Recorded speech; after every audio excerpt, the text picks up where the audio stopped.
Somehow, I've never made a coaster video, even though there's a billion of them out there on the internet. So if I'm gonna make coasters, they better be rad looking. I'm thinking plaid because, well, that's a really cool pattern. So I've got a whole bunch of lumber here. First step is cut a whole bunch of strips.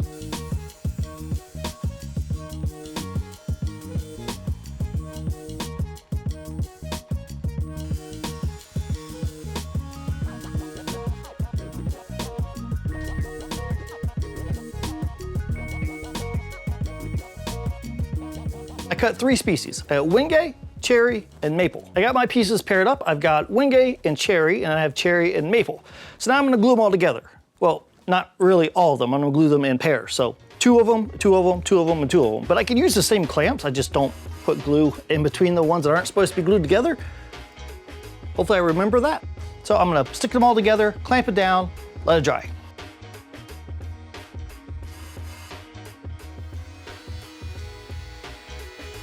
There are a lot of glue ups for this project, so as soon as I felt like it was ready, I planed these things down. Now they are super pretty.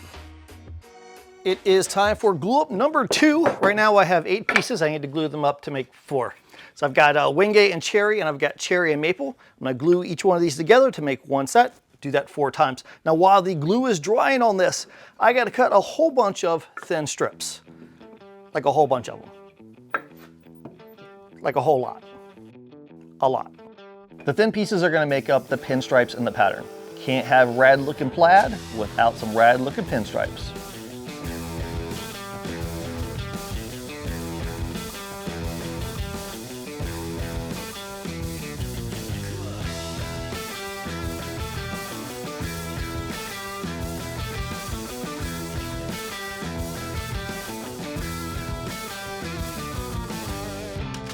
If I must say so, I think those look pretty okay. It's a shame I'm gonna take them and now destroy them. So I'm gonna take these and I'm gonna slice them up into pieces, and then I'm going to glue them back in place with some wood strips, and then let the glue dry, do some cleanup work, make them pretty again, and then repeat. I'm gonna take them, slice them back up, add some more wood strips to them, re-glue them up, re-clean them up. It's a lot of glue ups, it's a lot of time, but I think at the end, it's gonna be worth it.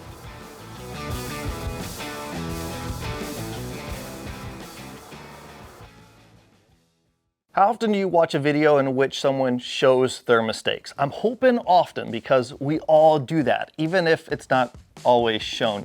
So in doing all of this last glue up, I realized I don't really like what I'm seeing here. I feel like I could do better. It's not meeting the quality that I expect from myself. And here's the problem that I found.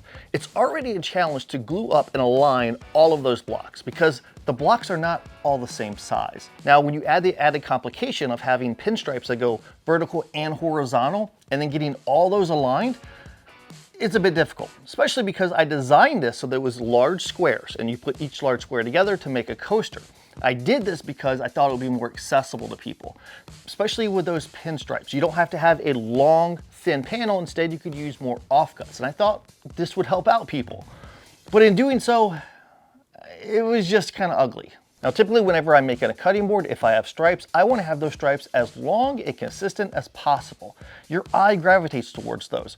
If you have any blocks that are kind of slightly misaligned in a certain spot, no big deal. You don't really notice it because you see those long flowing lines. This just didn't meet the quality that I expect from myself, so I'm gonna start over and I'm gonna do it a different way. Like a cutting board, I'm gonna make a couple wide panels. Now, ultimately, I'm still gonna make these one coaster at a time. It's gonna make it a little bit easier because I think if I made it one long cutting board, there might be a little bit of complication whenever I go to cut them to their final size, because I've got some ideas on what I wanna do with that.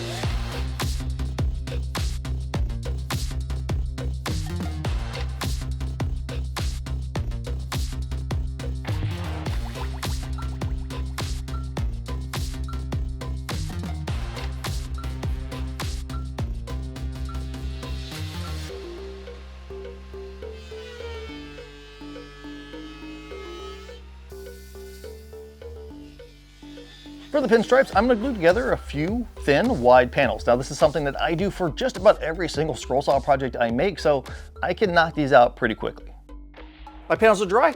They look really good, so now it's time to slice them up to a whole bunch of pieces, like you would a cutting board. So I have my table saw sled here. Now, I don't use this all the time, but it's really handy to have. So I'm going to put a stop block on here.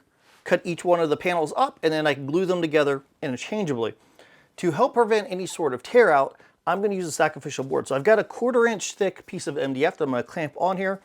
There's no kerf in it right now. Once I make a cut, it's going to have that kerf, but it's a clean kerf. And then every one of my cuts to my panel, I'm less likely to get any sort of tear out.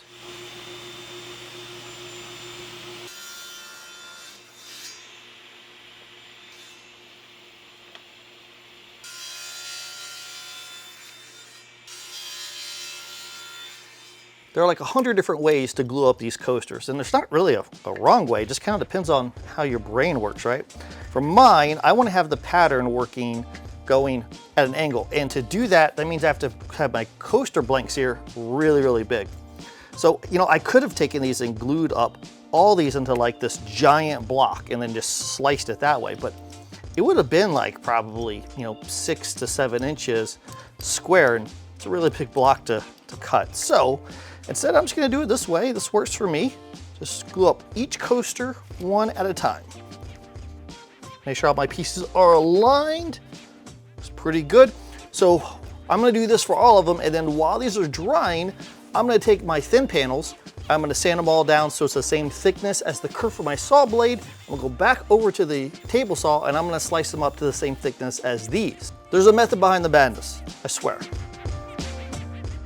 Coasters look good, nice checkerboard pattern. Now I'm going to take them and slice them a whole bunch of times so I can put some strips in there. So these were the thin panels that I cut up. I'm going to set my blade, I'm going to cut through the wingay, and I'm going to cut through the cherry and the wingay and the cherry and just keep going. So between the wingay, I'll have some maple. Between the cherry, I'll have some wingay, and just vice versa, all the way through. Glue all that together. Once it dries, rotate my board 90 degrees, do it again. Slice it all the way up, insert more strips, glue it all together.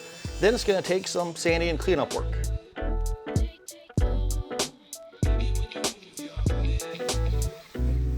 After the glue is dry, I sanded my coasters down to the final thickness, but I still need to sand it to a higher grit. But first, before I do that, I'm going to cut them to their final size. So my pattern looks really good. Now, whenever I cut these down, I want to have that pattern off at an angle. So I'm going to take my miter gauge, tilt it to the angle that I want, and essentially, you know, cut these into diamonds.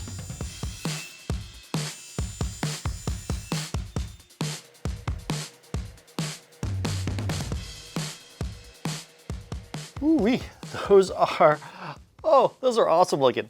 So before I start throwing finish on these things, I feel like I should make a stand. I mean, I don't have to, but I feel like I should. So off the top of my head, I'm thinking maybe because of this cool pattern, having them stand up a bit, because, you know, if they're just sitting on the ground or on the table, I don't know, you don't see it as much. But if I had them kind of stand up, maybe at an angle, whether at an angle this way or kind of off to the side, something like that to really, you know, catch the eye. I think what I'm gonna do is I'll start making a box, or really a half a box, so the coasters will fit inside of that. These are small pieces, so I'll use some double-sided tape and then cut miter joints for the box. That'll give it a clean look, won't detract from the pattern of the coaster. Making the box out of wingay gives it a little bit of cohesiveness with the coasters. You see those dark lines flow from the coaster pattern all the way down into the holder. I could cut a wedge and that would elevate the box up, but then also maybe tilt it towards the back a little, give it a unique angle. And I could even cut bevels on that wedge so that it mirrors the angles of the box. The holder's not really complicated, it's only 3 pieces, but when you put them together, it gives it a cool look, maybe a little bit of a modern feel that balances out the traditional look of the plaid.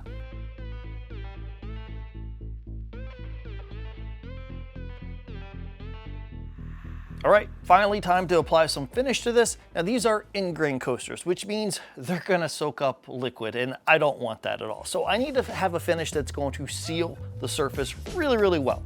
So what I'm gonna do is apply a polyurethane, but actually I'm gonna do a water-based polyurethane. And the reason being is because this stuff is crystal clear, and I just dig that muted look of this pattern. If I apply just a regular poly on it or something, like, it's gonna saturate the wood. It's fine, it's just a matter of a, preference. This is a water-based finish, which means whenever I apply it, it could raise the grain. So I went ahead and popped the grain, as in like I put water on it, let the grain rise up, and then I went back and just sanded it back down so it's smooth again. Now I know that it's gonna stay smooth even if there's get some water, some condensation or something on it. As far as the coats go, I don't know, I'll apply 3-4 coats. I'll play it by ear because this stuff dries really fast, so it's not really a big deal. These are a thing of beauty. We made plaid from wood. That's pretty sweet. Also think that the holder's pretty cool because it's tilted just at the right angle so you can show off those coasters. We had our ups and downs, but it was totally worth it in the end. Thank you to the Super community over on Patreon. You guys rock. And to meet again, get in your shop and build something awesome.